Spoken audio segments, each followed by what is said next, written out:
그 사건 터졌을 때 저희가 결정적으로 활동을 접을 수밖에 없었던 일이 생겼을 때 정말 많이 힘들었어요. 너무 예민했어요. 자격지심이라 멤버들한테도 좀 되게 많이 질투를 많이 했었고. 네, 톱스타 뉴스 구독자 여러분, 저는 전직 아이돌 출신 현직 화가이고요. 아이돌 네임은 대국남아로 활동하던 현민입니다. 반갑습니다. 요새 2019년도에 군대 전역 후에 작가로 지내고 있습니다. 회화 작가하고 있습니다. 원래는 군대 전역 후에 작곡가로서 활동하려고 했었는데 뭔가 새로운 터닝 포인트를 잡고 싶었어요. 그래서 무엇을 할까라는 생각을 하다가 팬분들이 물감을 선물해 준 게 있는데 그걸로 그림을 그려봤어요. 저희 가족 그림을. 근데 그거를 이제 어떤 화가분이 보시고 작가로서 활동해보지 않겠냐라는 제안에 처음엔 되게 두려웠는데 이제 딱 나이도 30이고 10몇 년간 이제 가수 생활을 해봤으니까 좀 새로운 걸 해보고자 도전을 했습니다. 선물해주신 그렇죠. 물감으로 시작하게 된 거네요. 물감이라는 걸 만져본 게 제가 초등학교 때 이후로 만져본 적이 없어요. 항상 뭐 저희가 녹음을 하거나 아니면 스케줄이 바쁠 때 그냥 연필로 막 그리거나 했었는데 네, 그 팬분이 이제 선물해준 물감 덕분에 제가 지금 이 활동을 하고 있는 거겠죠. 네, 평소에 이제 좀 잡생각이 많아서 그 생각을 좀 정리를 해서 작업실이 포항에 있어요. 제 고향에 있는데 이제 한 달에 한 번씩 포항 가서 2주 정도 그림 그리고 오거든요. 그래서 그 전에 좀 생각해놨던 거랑 이제 포항 가서 바다를 보고 이제 고향에서 좀 쉬면서 자연스럽게 그려지는 것 같아요. 스트레스를 안 받으니까 편하게 그려지는 것 같아요. 저요. 제가 이거 좀 어떻게 보면은 되게 뭐 자기 자랑 같은데 저는 제 안에 되게 에너지가 많은 사람이었더라고요. 근데 그 전직 활동을 할 때는 되게 그게 억눌려 있었어요. 뭔가 꾸며진 컨셉과 만들어진 모습으로 활동해야 되는 게 되게 답답했거든요. 그래서 항상 그 안에 있는 에너지를 표출하지 못해서 되게 괴로웠는데 그림 그리다 보니까 그 제 안에 있는 에너지가 활성화가 된 거죠, 이제. 그래서 저는 그런 원동력은 저한테서 찾아요. 딱 한 가지 있습니다. 처음에는 이제 가수로서 이루지 못했던 어떤 스타에 대한 갈망이었는데 지금 좀 그림을 그리면서 이제 관객들이랑 마주치잖아요. 1대1로 대화할 수 있고 옛날 가수 할 때는 막 500대 1 아니면 뭐 1000대 1 이렇게 막 무대 위에서만 보여지다 보니까 한 명 한 명 대화를 못 해봤는데 작가하면서 그런 한 명 한 명 개인의 그런 관객들이랑 소통을 하다 보니까 더 선한 영향력을 끼치는 사람이 돼야겠다. 누군가한테는 나의 행보가 큰 용기가 되고 에너지가 된다는 걸 좀 많이 실감을 했거든요. 그래서 좀 더 제 작품 활동에 책임감이 생기고 더 나아가서 아직도 망설이고 있는 누군가한테 힘이 되고 싶어요. 네.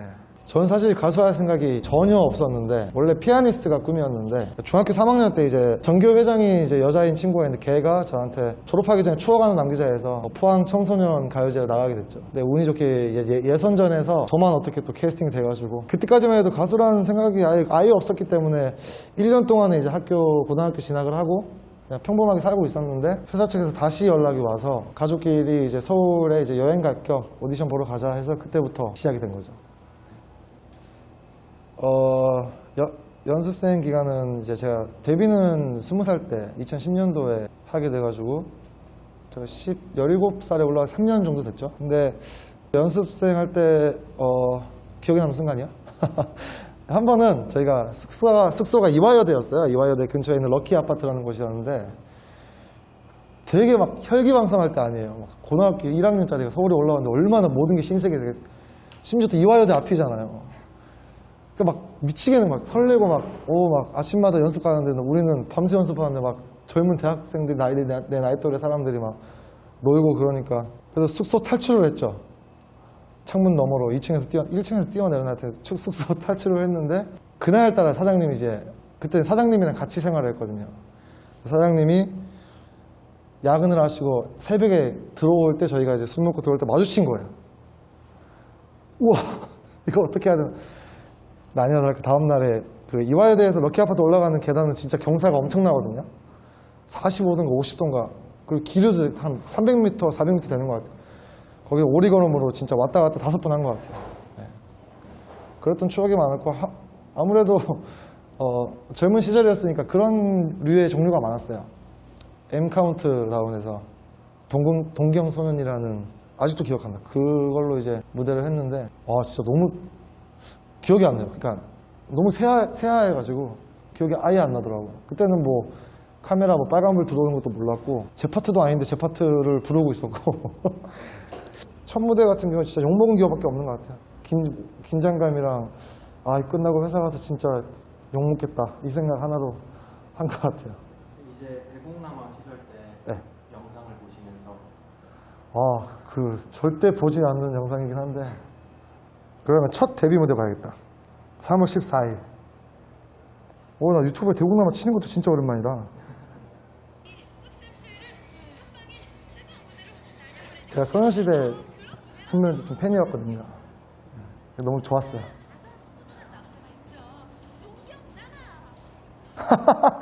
이게 동경소년인데 대국남아랑 동경소년을 합쳐 동경남아라고 소개하셨거든요.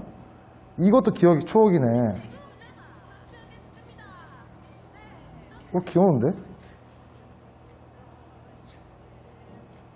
왜 안 떴을까요? 이렇게 귀여운데.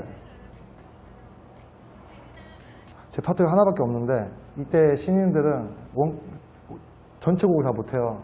그래서 잘라서 해야 되거든요. 이때가 저희가 1분 50초인가? 제 파트 하나밖에 없는데 잘려서 저 안 나오는 것 같은데? 나왔다.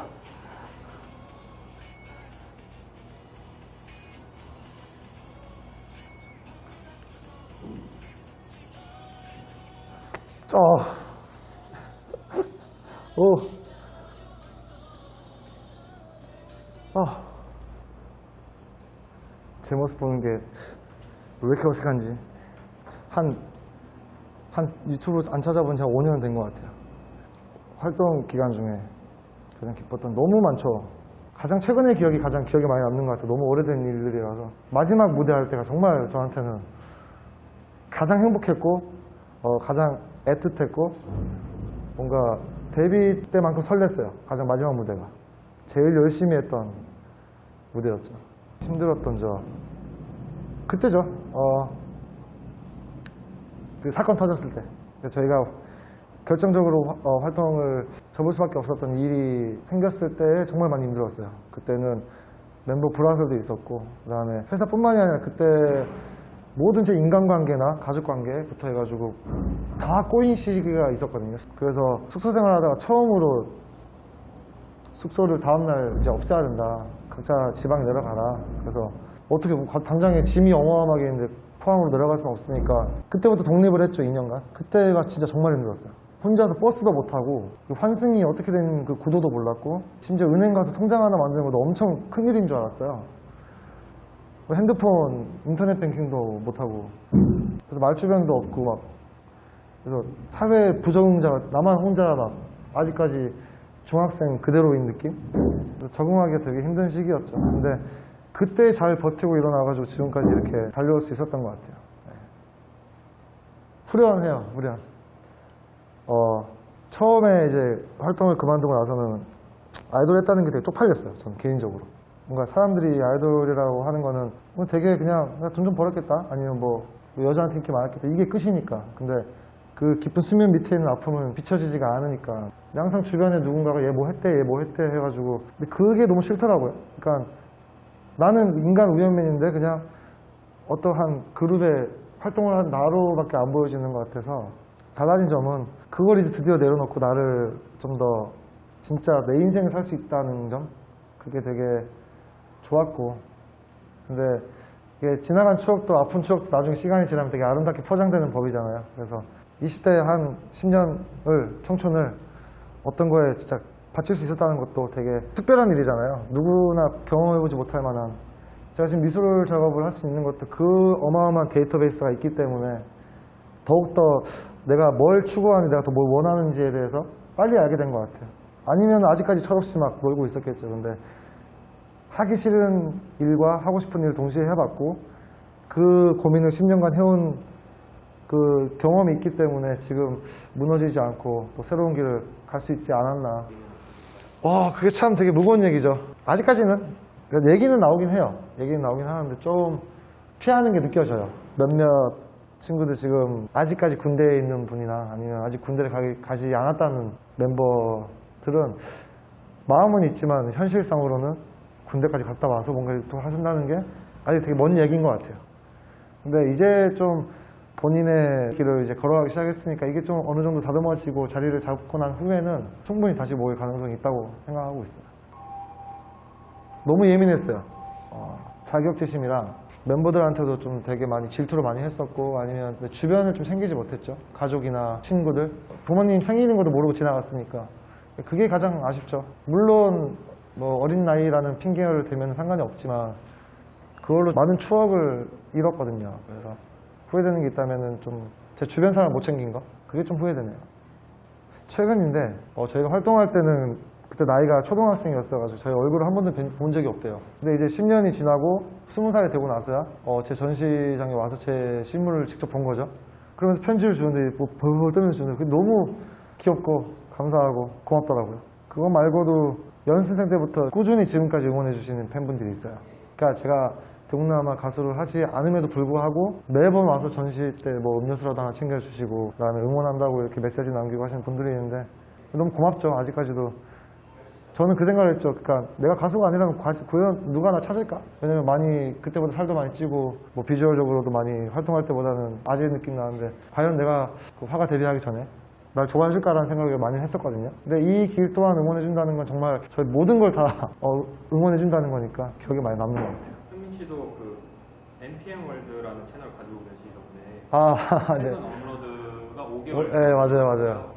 아니 이게 적성이 안 맞더라고요. 그래서 전 정말 대단하다고 생각해요. BJ분들이나 유튜버분들은 정말 존경합니다. 정말로. 왜냐면 해봤거든요. 혼자서 말하고 혼자서 리액션하고 이게 쉽지가 않더라고요. 그리고 또 편집. 그리고 그게 새로운 컨텐츠를 계속 만들어야 된다는 부담감. 저는 아직도 저 아날로그 시대인 것 같아요. 그냥 작업실에서 혼자 말없이 그림 그리는 게 더 좋아요. 뭔가 이제 카메라가 있고 직업병이라서 그런지 모르겠는데 지금 카메라가 있고 하면은 되게 막 각 잡고 그림을 그리더라고요. 그냥 진짜 바보같이 침 흘리고 이렇게 그리는데 막 괜히 막 의식해서 어깨에 막 이래서 이렇게 그리게 되고 그런 것들이 좀 불편해서 하고 있지 않아요. 이게 생각보다 유튜브가 정말 많은 시간을 투자를 해야 되더라고요. 간간히 그냥 작업 영상을 인스타그램을 홍보하는 정도. 그래서 한번 도전해볼게요. 내년부터.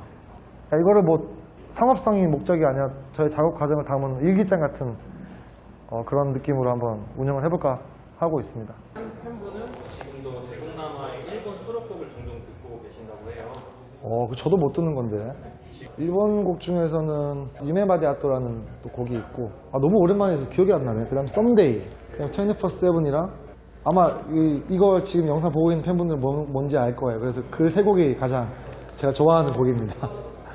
유튜브로 가수분들의 활동을 볼 때 이건 좀 이 질문 때문에 제가 지금 살짝 소름 돋았는데 특히 방탄소년단 분들이나 아니면 제가 좋아하는 가수가 있어요. 그 가수분들의 콘서트 영상을 보면은 정말 막 그 그림으로서 전율을 느낀다기는 힘들잖아요. 그냥 가만 보면서 와, 이 깊이 빠져드는 매력이 있다면 이게 음악은 진짜 막 그 현장감과 그 현장에서 들리는 환호 소리 막 스피릿이 막 있거든요. 그때 정말 생각이 많이 나요.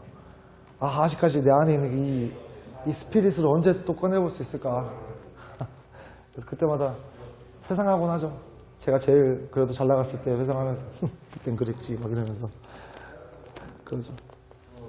한 팬분은 이렇게 질문을 해주셨어요. 팬레터를 모아둔 게 있나요? 가끔 보기도 하나요? 저 진짜 거짓말에 찍어보실 수도 있는데 집에 다 있어요. 사실 바쁠 때는 그걸 회사에서 다 보관을 했었는데 그 군대 가기 한 1년 전까지는 저희가 이제 힘들었다 했잖아요. 그 시기에는 그 팬이 막 많지는 않으니까 300명, 400명 이렇게 모이는 공연장이었으니까 그 중에 제 팬 해봤자 얼마나 되겠어요. 그래서 그거 다 읽어보고 집에 가져와서 집에다가 이렇게 이제 대국남 활동할 때 CD랑 그 가지고 있는 팬레터 이런 것들을 가지고 있는 게 있거든요. 아직까지는 열어보지 않아서 힘들 때 그건 열어보는 것들이라 보관하고 있어요. 해봤는데 할 때마다 달라가지고 기억이 잘 안 나네요. MT 뭔지는 기억이 안 나는데 저는 확실한 건 예술가는 아니었어요. 저는 탐험가였어요. 탐험가, 혁명가 뭐 이런 거 있잖아요. 막 세상을 막 뒤집고 다니는 사람들. 그쪽 유형이더라고요. 아무튼 예술가는 아니었던 거에 좀 충격을 먹었죠. 내가 예술가가 아니라고?